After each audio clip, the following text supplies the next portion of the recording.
क्या आपने कभी सोचा है कि त्रिलोक में धन के स्वामी महाराज कुबेर, जिनके खजाने कभी खाली नहीं होते, उनकी शुरुआत कैसे हुई थी? आज मैं आपको एक ऐसी अद्भुत कथा सुनाने जा रहा हूँ जो शिव पुराण में वर्णित है। एक ऐसी व्यक्ति की कहानी जो जुआरी था, चोर बना, मृत्यु दंड पाया, लेकिन अंत में बन गया तीनों लोकों का धनपति। ये कथा सिद्ध करती है कि भोलेनाथ की कृपा कैसे किसी के भी भाग्य को पलट सकती है। तो बने रहिए हमारे साथ और जानिए यह रहस्यमय कथा। शिव पुराण के अनुसार प्राचीन काल में कांपिल्य नगर में यज्ञदत्त नामक एक धर्मपरायण ब्राह्मण निवास करते थे। उनके पुत्र का नाम था गुण निधि, अर्थात गुणों का भंडार। परंतु नाम और स्वभाव में कितना अंतर हो सकता है, यह गुण निधि इसका जीवंत उदाहरण था। गुण निधि को जुए की लत लग गई। धीरे धीरे वह इस बुरी आदत में इतना डूब गया कि उसने अपना सब कुछ गवा दिया। पिता ने समझाया, परिवार ने रोका, लेकिन कुछ काम ना आया। अंततः निराश होकर यज्ञदत्त ने अपने पुत्र को घर से बाहर निकाल दिया। घर से निकले गुण निधि की हालत दयनीय हो गई। भूख प्यास से व्याकुल होकर एक दिन वह एक शिव मंदिर के सामने पहुंचा। उसके मन में विचार आया, क्यों ना मंदिर से प्रसाद चुरा लूं। रात्रि में मंदिर में प्रवेश करने पर घना अंधकार था। प्रसाद खोजने के लिए उजाले की आवश्यकता थी। गुणनिधि के पास दीपक जलाने का कोई भी साधन नहीं था। तब उसने अपने वस्त्र का एक टुकड़ा फाड़ा और उसे जलाकर भगवान के समक्ष रख दिया। दोस्तों, यही हुआ वह चमत्कार। गुणनिधि का उद्देश्य भले ही चोरी था, परंतु अनजाने में उसने महादेव के समक्ष दीप प्रज्वलित कर दिया। शास्त्रों में दीप दान को सर्वोत्तम दान माना गया है। भगवान शिव कर्म के भाव से नहीं, बल्कि कर्म की शुद्धता से प्रसन्न होते हैं। परंतु संसार का न्याय तो चलना ही था। गुणनिधि चोरी करते पकड़ा गया और उसे मृत्यु दंड की सजा सुनाई गई। जब यमदूत उसके प्राण लेने आए, तभी एक अलौकिक घटना घटी। भगवान शिव के गण प्रकट हुए और यमदूतों से कहा, यह आत्मा हमारे भोलेनाथ की शरण में है। इसे महादेव ने अपनी कृपा से स्वीकार कर लिया है।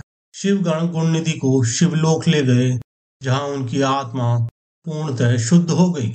अगले जन्म में गुणनिधि का जन्म कलिंग नरेश अरिंदम के घर राजकुमार के रूप में हुआ। उनका नाम रखा गया दम। पिछले जन्म के संस्कार भी राजा दम के साथ आए। बचपन से ही वह अन्य बालकों के साथ शिव आराधना करता।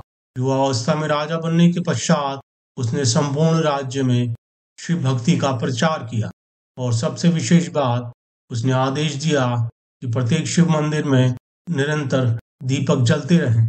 वह दीपदान की परंपरा जो अनजाने में शुरू हुई थी, अब एक राजाज्ञा बन गई थी। राजा दम ने अपने शासनकाल में अपार पुण्य अर्जित किए और मृत्यु के पश्चात स्वर्गलोक को प्राप्त हुए। तीसरे जन्म में वह महर्षि पुलस्त्य के पौत्र और विश्वा के पुत्र के रूप में जन्मे कुबेर के नाम से। लेकिन इस जन्म में भी पिछले जन्मों की भक्ति उनके साथ थी। कुबेर को संसार की किसी वस्तु में रुचि नहीं थी। वे सीधे काशी गए, भगवान शिव की नगरी। वहां उन्होंने 11 रुद्रों का ध्यान करते हुए घोर तपस्या आरंभ की। वर्षों तक ऋतुओं के प्रकोप को सहते हुए निराहार रहकर उन्होंने तपस्या जारी रखी। आखिरकार भगवान शिव माता पार्वती के साथ प्रकट हुए। महादेव का दिव्य तेज सहस्त्र सूर्यों के समान था। कुबेर ने आंखें खोली पर कुछ देख न सके। तब भोलेनाथ ने पूछा, वत्स, क्या वर मांगते हो? कुबेर ने विनम्रता से कहा, प्रभु, मुझे बस इतना वरदान दीजिए कि मैं आपके दिव्य स्वरूप का दर्शन कर सकूं। मुझे और कुछ नहीं चाहिए। इतनी निष्काम भक्ति देखकर महादेव अत्यंत प्रसन्न हुए। उन्होंने कुबेर के मस्तक पर हाथ रखा और उन्हें दिव्य दृष्टि प्रदान की। फिर भगवान शिव बोले, कुबेर, तुम्हारी यह निष्काम भक्ति अतुलनीय है। मैं तुम्हें वरदान देता हूँ कि तुम समस्त निधियों के स्वामी, यक्षराज, किन्नरों के अधिपति और धनाध्यक्ष बनो। अलकापुरी तुम्हारी राजधानी होगी। तुम देवताओं के कोषाध्यक्ष और मानवता के धन देवता के रूप में पूजे जाओगे और इस प्रकार एक साधारण जुआरी और चोर महाराज कुबेर धन के देवता बन गए। दोस्तों, ये कथा हमें कई महत्वपूर्ण शिक्षाएं देती। प्रथम, भगवान शिव की कृपा असीमित है। यदि अनजाने में भी कोई पुण्य कर्म हो जाए तो वे उसका फल अवश्य देते हैं। दूसरी, पिछले जन्मों के संस्कार हमारे साथ चलते हैं। अच्छे कर्म कभी व्यर्थ नहीं जाते। तीसरी, निष्काम भक्ति ही सच्ची भक्ति है।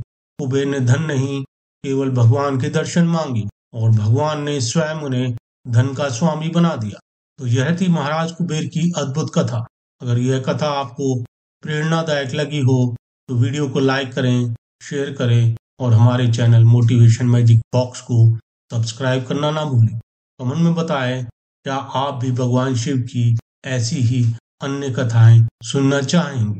धन्यवाद। हर हर महादेव।